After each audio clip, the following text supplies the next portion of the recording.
Guys, kali ini saya akan membahas tentang nilai-nilai persatuan dan kesatuan. Tapi terlebih dahulu perkenalkan, nama saya Alfreda Romaulia Manurung, NPM 17.51.111.021, mata kuliah pengembangan media pembelajaran dan prodi pendidikan kewarganegaraan. Pertama-tama kita akan membahas tentang pengertian persatuan dan kesatuan. Apa sih pengertian persatuan dan kesatuan? Persatuan berasal dari kata satu yang berarti utuh dan tidak berpecah-pecah. Arti lebih luasnya yaitu berkumpulnya macam-macam corak dari berbagai kalangan ras, budaya, dan adat istiadat dalam masyarakat yang bersatu dengan serasi. Kesatuan merupakan hasil dari persatuan yang telah menjadi utuh. Maka dari itu, persatuan dan kesatuan sangat erat hubungannya. Setelah kita memahami apa pengertian persatuan dan kesatuan, baik kita lanjut dengan memahami makna persatuan dan kesatuan. Setiap sesuatu yang berharga pasti punya makna. Persatuan dan kesatuan adalah hal yang penting yang harus dimiliki setiap bangsa. Maka pokok tersebut antara lain yaitu: yang pertama, menjaga rasa persatuan dan kesatuan dengan menjalin rasa kebersamaan dan saling melengkapi. Yang kedua, menjalin toleransi dan rasa kemanusiaan dengan hidup berdampingan secara harmonis. Yang ketiga, menjalin rasa kekeluargaan, persahabatan, saling tolong-menolong, dan rasa nasionalisme. Yang C, nilai persatuan dan kesatuan. Ketika sudah dapat memaknai apa itu persatuan dan kesatuan, kita juga harus bisa memahami nilai-nilai yang terdapat dalam persatuan dan kesatuan. Yang pertama, nilai-nilai itu adalah: 1. Mempertahankan persatuan dan kesatuan wilayah NKRI. Yang kedua, meningkatkan semangat Bhinneka Tunggal Ika. Yang ketiga, kemerdekaan dengan kegiatan positif. Yang keempat, toleransi. Yang kelima, menjunjung tinggi hak asasi manusia. Yang keenam, menerapkan rasa kekeluargaan. Yang ketujuh, musyawarah dalam setiap pengambilan keputusan. Dan yang kedelapan, bersikap adil. Yang D, prinsip persatuan dan kesatuan. Untuk memenuhi persatuan dan kesatuan bangsa terdapat beberapa prinsip yang menjadi pondasinya.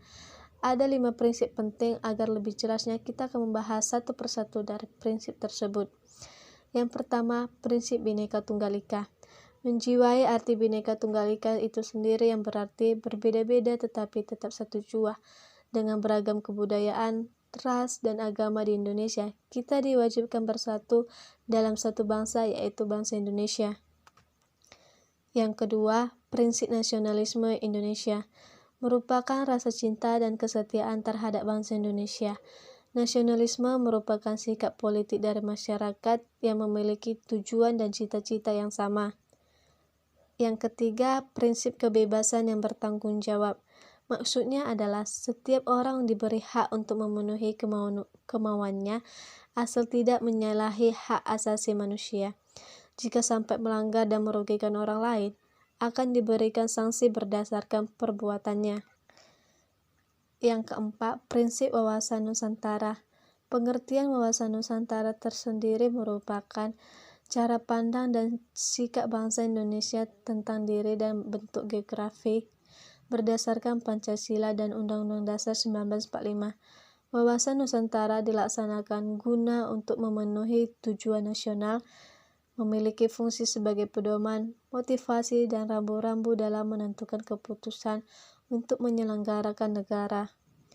Yang kelima, prinsip persatuan pembangunan untuk mewujudkan cita-cita reformasi. Sebagai warga negara, kita harus bisa mengisi kemerdekaan dengan baik. Caranya dengan melakukan pembangunan dengan dilandasi rasa persatuan. Yang E, contoh persatuan dan kesatuan. Beberapa contoh sikap persatuan dan kesatuan antara lain: yang pertama, saling menghargai dan menyayangi antar sesama anggota keluarga. Yang kedua, selalu bertutur kata sopan. Yang ketiga, menjaga kerukunan dengan semua anggota keluarga. Yang keempat, tidak memaksa kehendak orang lain. Yang kelima, membantu anggota keluarga apabila mengalami kesulitan. F. Faktor penghambat. Beberapa faktor penghambat dalam sikap persatuan dan kesatuan antara lain.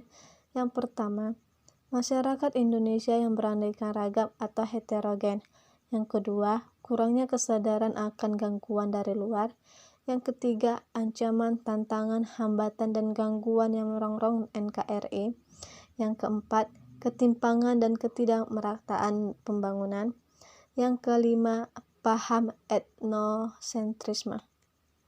Kesimpulan dari berbagai uraian yang telah dijelaskan di atas adalah berbagai aspek dalam mempererat persatuan dan kesatuan harus terus tersambung seperti rantai agar persatuan dan kesatuan bangsa Indonesia bisa terus terjaga dengan baik.